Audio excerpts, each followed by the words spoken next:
Hello, everyone, and welcome back to gaming news for the week of May 31st to June 4th. And today we have a couple of things and one article that just slid in that is not on the intro screen. I apologize. That I will also cover after I cover the short list of topics that I have for you today. So, first up, we are going to start with Neverwinter. Neverwinter, for the first time since 2016, is introducing a new class that players can use, and it is the Bard. Many of us speculated as to what class was going to be released if they were going to release a class. It seemed to be that the populace of Neverwinter was correct, and that those who thought that this would be the next class, that we would get the Bard, that they win. So right now, it was revealed first on IGN. They got an exclusive teaser trailer of the official Bard class. For players that choose the Bard class, they will become a stylish fighter who uses the power of song to enhance their allies and defeat their enemies. Weaving their way through their enemies with a variety of flashy attacks, bards can seamlessly burst into song, burning their enemies with a blazing performance. Also, when in a more supportive role, bards can dance around the battlefield, filling the ears of their allies with rejuvenating carols and defensive minuets while preparing for the final curtain call.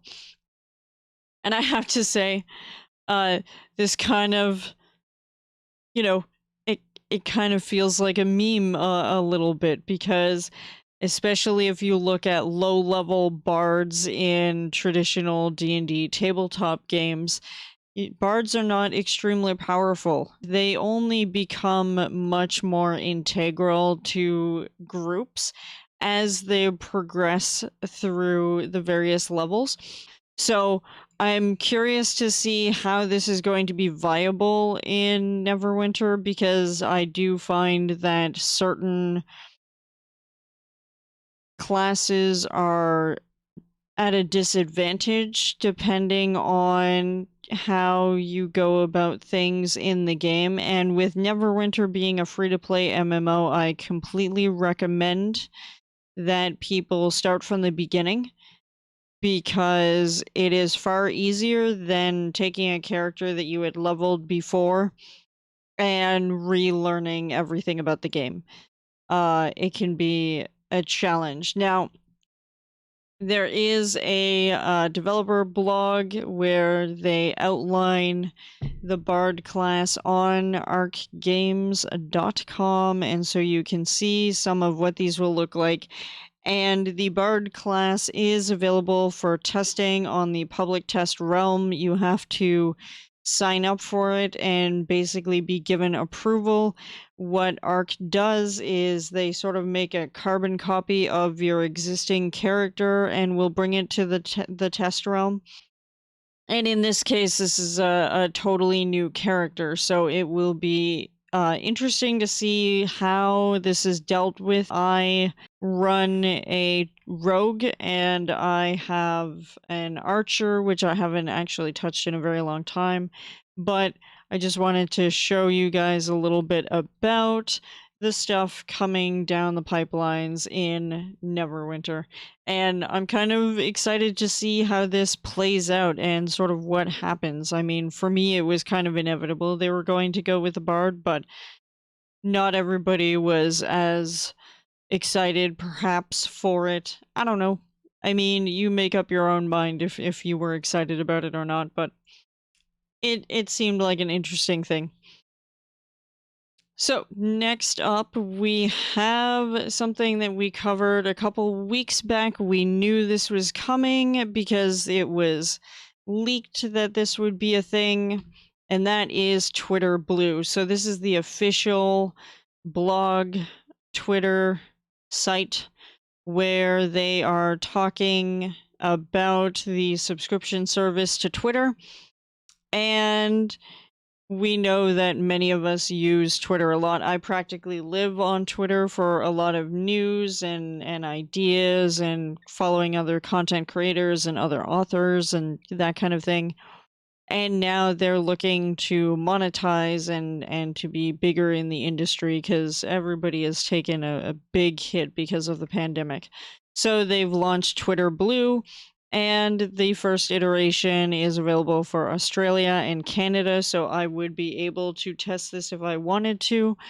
And they offer a number of things with your subscription to Twitter Blue. So you have a bookmark folder. So if there are tweets that you're interested in that you want to look at later, this would be particularly useful for me because I do follow a number of game developers who sometimes go on game dev threads and explaining more about the industry, more about the hiring process, a variety of different things. So this is one feature that I think is actually really good with Twitter Blue. The coveted undo tweet. So if there's a typo or you forgot to tag someone, you can preview and revise your tweet before it goes live. With undo tweet, you can set a customizable timer of up to 30 seconds to click undo before the tweet, reply, or thread you've sent posts to your timeline. Correct mistakes easily by previewing what your tweet will look like before the world can see it.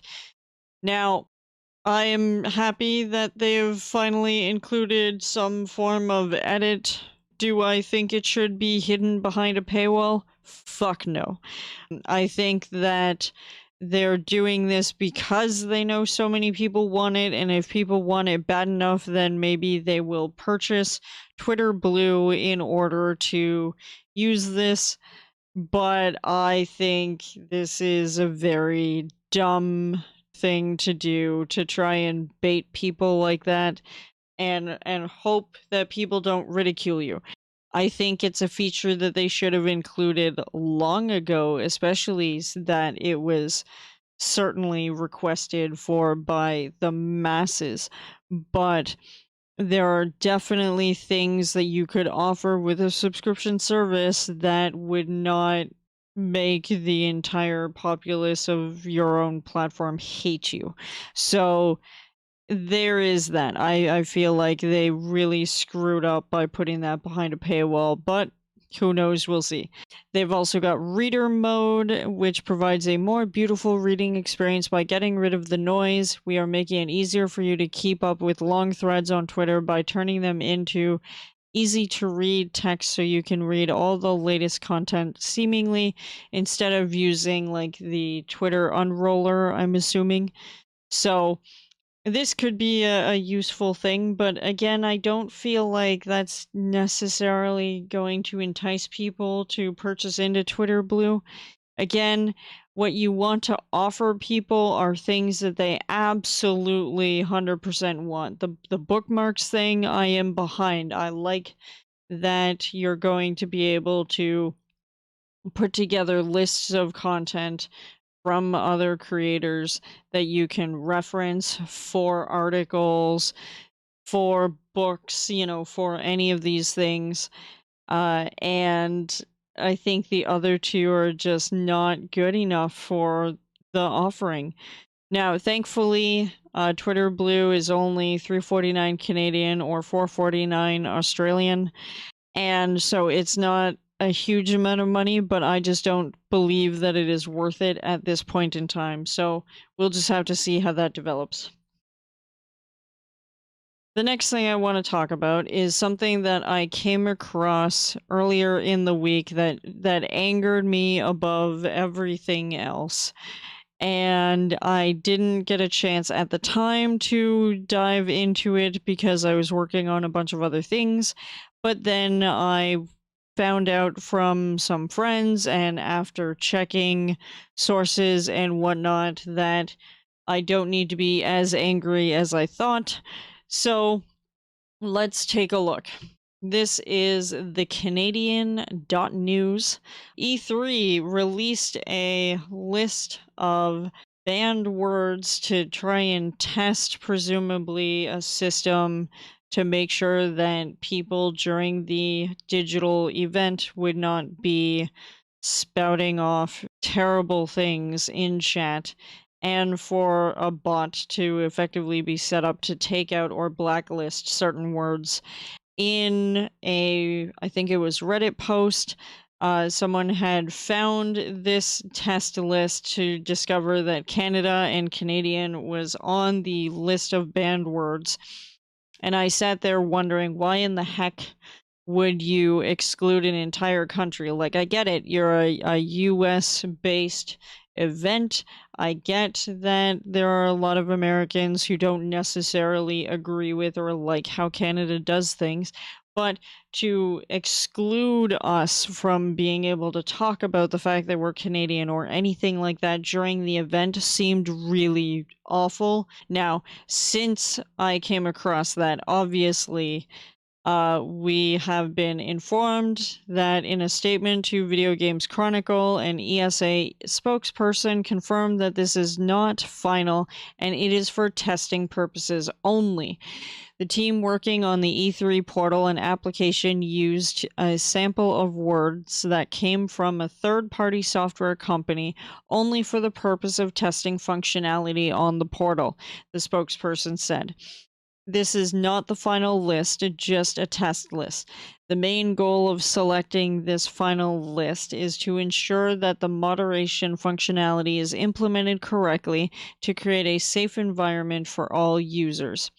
Still, this doesn't explain why Canada or other harmless words appeared on this list in the first place. Mobile Syrup, ESA, has been contacted for further details, including full confirmation that Canada or any related terms will not be banned from the portal and the app that will eventually be released to fans. We will update this story once a response has been received. So, obviously, the list was just a test to make sure that this new moderation tool would work.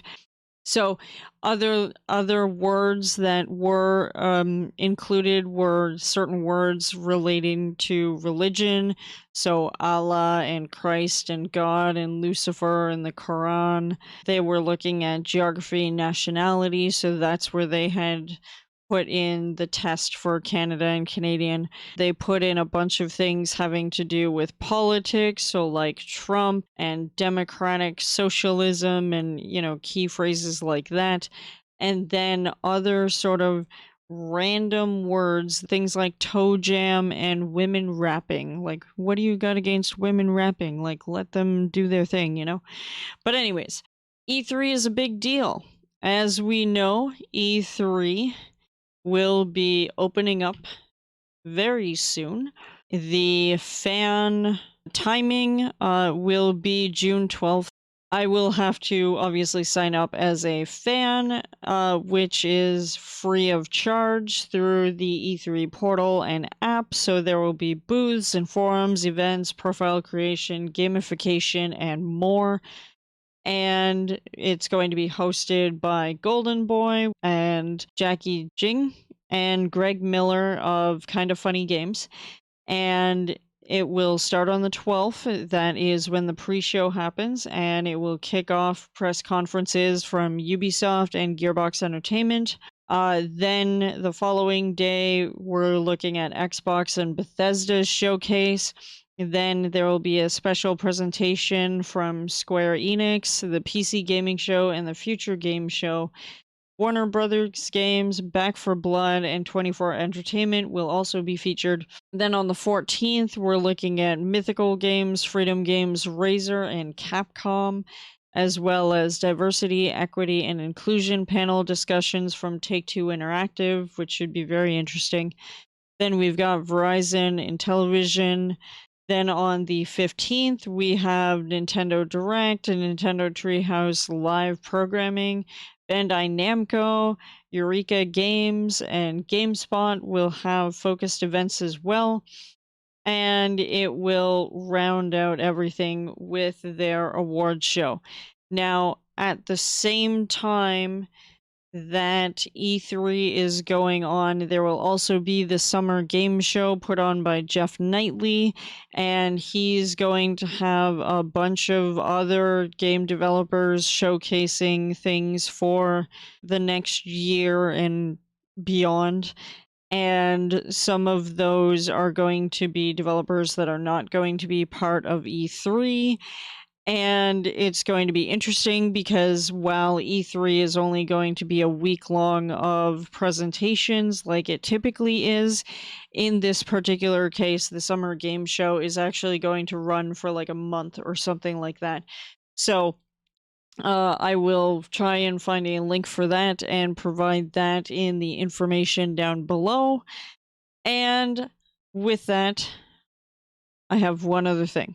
So this just snuck into my news right before I clicked the record button, and that is TSM barred from using new FTX sponsor in name jerseys on League of Legends and Valorant broadcasts. So what this is Riot Games will not allow TSM to use its new cryptocurrency exchange name sponsor FTX in League of Legends and Valorant broadcasts, the company told .esports today, which is the 4th. TSM will continue to partner with FTX, going by the name TSM FTX on social media and in other games where these restrictions do not exist. A name and jersey sponsorship with FTX and Riot's events would be in violation of the developers' guidelines around partnerships with cryptocurrency exchanges. It continues. Carve-outs for the exclusion of League and Valorant were made in the initial deal with FTX, a TSM spokesperson told .esports. But in press releases and communications with media around the deal, no note of these carve-outs was made. On social media, staff for TSM said players in both Valorant and League would sport the new team name in their in-game player names. The deal carves out a name on broadcast and jersey logo on both League and Valorant, TSM founder and CEO Andy Reginald Dina said in a Reddit post. But FTX will still be sponsoring our League and Valorant players in content, social, live streaming, and in-person events, which has more visibility than Riot's broadcasts.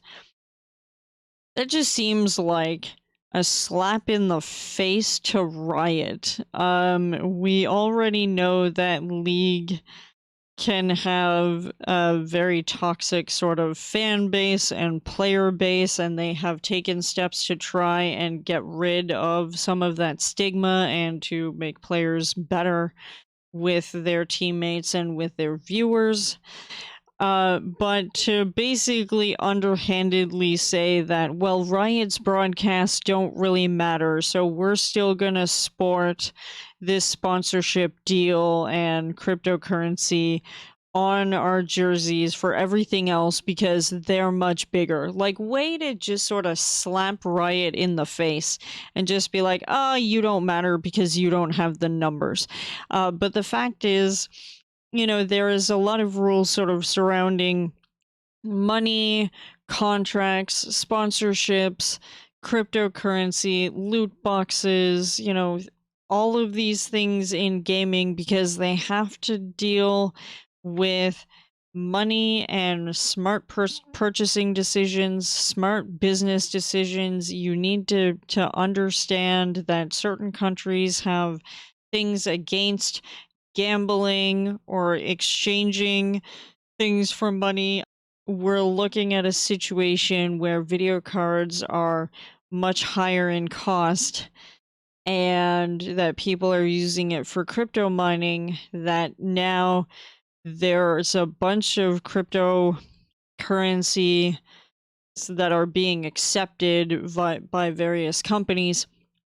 And the fact that Riot is like, we didn't previously outline this, it kind of seems like there is some kind of loophole that TSM is trying to get away with by doing this, and then by throwing shade at Riot. So I don't know what's going to happen in terms of this, but in the Final paragraph, it says Riot privately has very detailed bars on certain sponsors and categories, including but not limited to certain cryptocurrency exchanges, gambling, and pornography. It previously barred teams from sporting beer sponsorships prior to the LCS's own deal with Bud Light in January of 2020. And that just goes to show you that you're still looking at advertising requirements for various different countries. And if you look at broadcast rights, you have to consider that if you're advertising beer to kids willingly through an esports event where you know that the pro players range from the age of, I don't know, 13 or 14 or 15 to about 25, the average pro esports player hangs up their spurs, and you're still looking at a large group of people that are underage for the products that you're trying to sell. It's only a matter of time that they would look at other things like cryptocurrency, and I wouldn't be surprised if in future other esports teams would not allow certain advertising to be present on their jerseys when they go to events because of the restrictions of the place that they are filming, broadcasting any of their tournaments. So I'm kind of curious to see what happens as a result of this article and sort of what comes out with Riot and TSM. We'll see what happens. I don't know, but I do know that next week is going to be filled with all kinds of stuff regarding E3, so you may just have a full gaming news discussion about things related to E3 that I couldn't get away with in some of my articles because they tend to be very freaking long. So that is what you're in for next week's video. So that will be covering a bunch of upcoming games and whatnot, and I'm really excited about some of them. So with that, thank you all very much for being here, being part of the gaming news video, and being part of Patreon. I hope that you've enjoyed the things we've covered today. And with that, I will see you in the next video. Have a great day.